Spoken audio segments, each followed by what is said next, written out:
weeks ago, the nation watched in awe as an EF5 tornado tore through parts of Oklahoma. Just sheer destruction, also death involved in this. And our guest today, Brandon Kopic, who is a member of the Toledo Tornado Trackers and also the Ohio Storm Chasers, joining us this afternoon.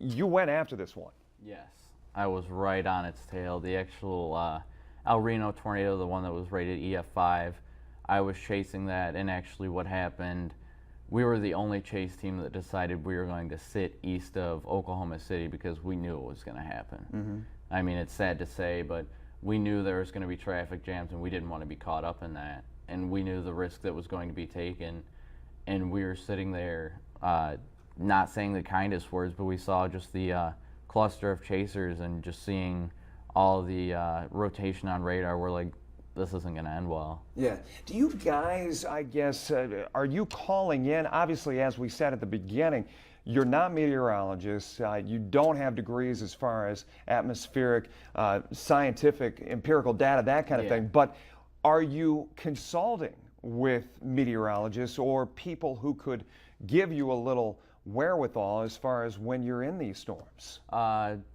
Typically, it's all basically just us. Gut instinct. Yes, it's our forecasting ability, and I mean, I've studied meteorology for 7 years on my own time. I might not have a degree, but I can challenge some guys that do. Yeah. But yes, we just basically do it all ourselves. Me and Aaron are just a great team together, and our forecasting, that's what I like about having Aaron as a chase partner. If you do chasing solo, it's kind of hard because you don't have that person to put you in check. If you miss something and decide to go to a certain target, then you could screw up because somebody else didn't see, well, that indice isn't there. Tragically, some chasers were killed in this. You said you know who they were. You knew them. Tim Samaras, also Paul Samaras, his son, and Carl Jung died in that storm. When that storm did something, these storms that I've come to understand, they don't typically do. It took a left turn right back toward them. They weren't expecting it, and their car got caught up in it. Now, you said that this is one of those things they were doing or have done over the years, because they've been doing this for a number of years. They were doing statistical work as far as understanding these storms, something you might want to get into.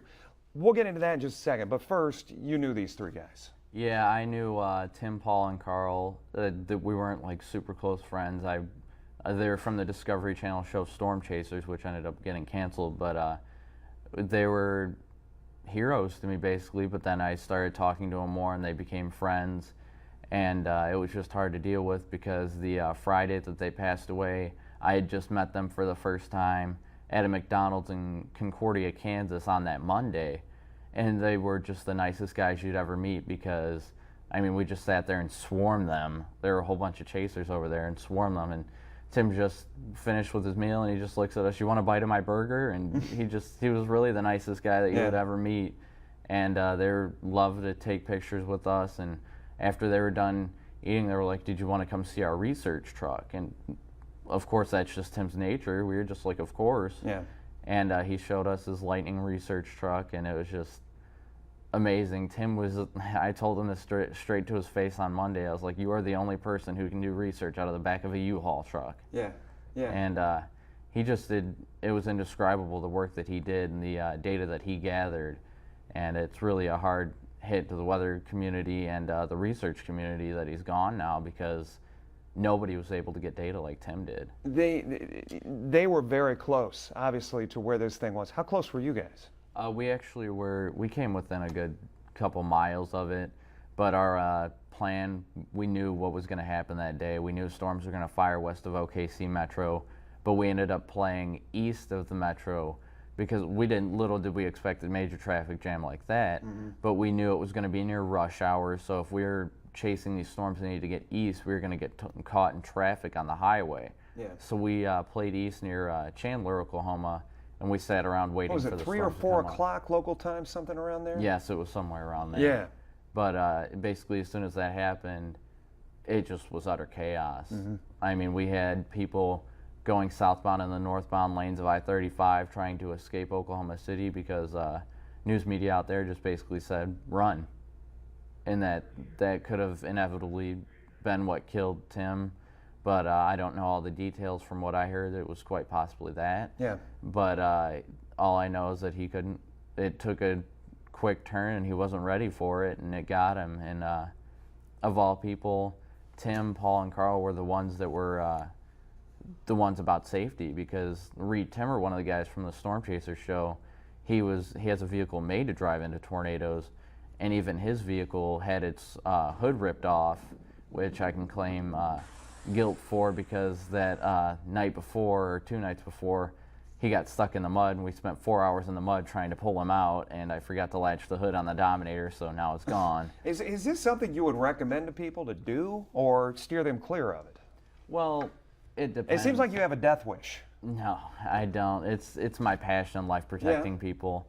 But really... But common sense says stay away, right? Yes, but my motives in my head are to keep people safe, and it's also what I love doing. If I will not lie when it comes to chasing. If I said that I go out and do every chase because I'm going to call it into the weather service, that'd be a lie. I do it because this is what I love. Not seeing people's homes damaged, but seeing Mother Nature at her worst, and just God's power on this earth, and it's just amazing. But I'm not saying that as in I don't go out there and don't do that as a priority to call it in. As soon as I see something, I call it in. But if I said I was out there just to call in reports, I'd be lying. Do you think weather coverage over the last 10 years has gotten blown out of proportion, or do you think it's just because we're, like with everything, we're learning more, we understand more, we have better equipment, and that's why it gets so much play? Well, I think it's in a good way.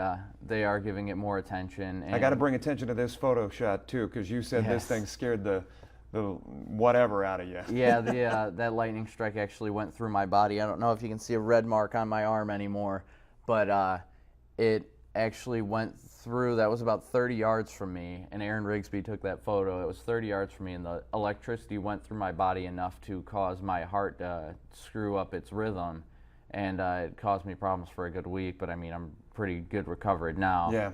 But yeah, it did scare the crap out of me. You know, the other thing, and I talked about it before we went into break, I spoke to the effect that this messed you up pretty much, that Oklahoma tornado, and, yes. And you talked about coming back home and just the fact that you were pretty shaken. Yes, it was real hard to deal with, because of all people, like I said, Tim, Paul, and Carl were the ones that were out for safety. They wanted to make sure everyone was okay. But it was real hard, because we went out to the funeral. Well, we tried to make it out. Me and my girlfriend, we tried to make it out there, and we couldn't do it because of the lightning, what it did to my heart. I couldn't drive 30 hours like I usually could. But it was really difficult for us, and when we stayed at the hotel the first night, we got there at like 4 o'clock, and I woke up at 8 o'clock in the evening, and only 4 hours of sleep. But my girlfriend looks at me, and she asked me if I was okay, and I said, yeah, I'm fine, and she just...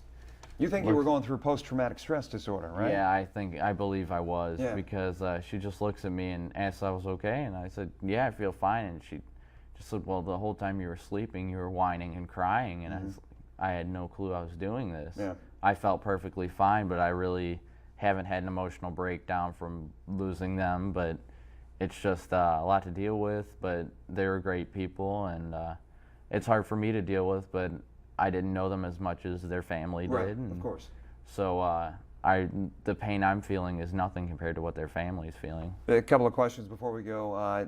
In the break, we talked about how do you fund these ventures, getting away, this kind of thing. Are you working to go chase? Yes, I actually work at Conway Freight down in Perrysburg. But basically, do you have a job just so you can chase? Is that what it is? Yeah, my dad really helps me out, or not so much. He doesn't pay for my bills. Sure. But what he does is he basically made as little responsibility on me as possible. That way, this time while I'm young, I can take advantage of it. So all my paychecks basically go to storm chasing, and I'm really thankful for that, because my dad could just make me pay every single bill and all that, but it's pretty light. Still a little bit of a tether to mom and dad, a little bit. But you said when you get these bigger groups out that go with you guys to chase, that takes away some of the pain as far as the costs, hotels, food, gas, Yes, and gas is a pain. Yeah. Like our last trip when we spent, I think it was 8 or 9 days out there, we had 5 people go, and that really wasn't bad because it was about $330 each.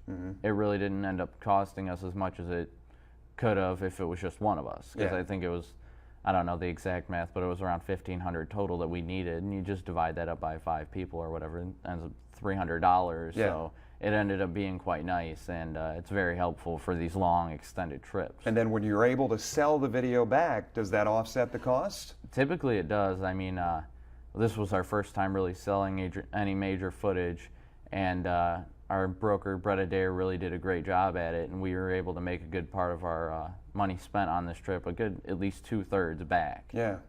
Well, Brandon, I know you're going to be watching this severe weather season with a close eye, and do hurricanes interest you as well? Actually, yes, they do. I chase anything from tornadoes to hurricanes to blizzards. Okay. But I'm actually looking forward to a vehicle upgrades, putting lift kit on my truck, light bars, stuff like that. That way I can be more prepared. I especially thought lately a winch, not so much to pull people stuck in their cars, but I thought after Tim passed, I knew how he was about people. But I knew immediately that if somebody was caught out in the water, just wrap that thing around my body and I can just get out there and get them. Yeah. And somebody can just reel me back in. All about safety. All right. Brandon, thank you so much for spending some time with us. Good luck to you in your continued pursuit of riding out the storm, as we said.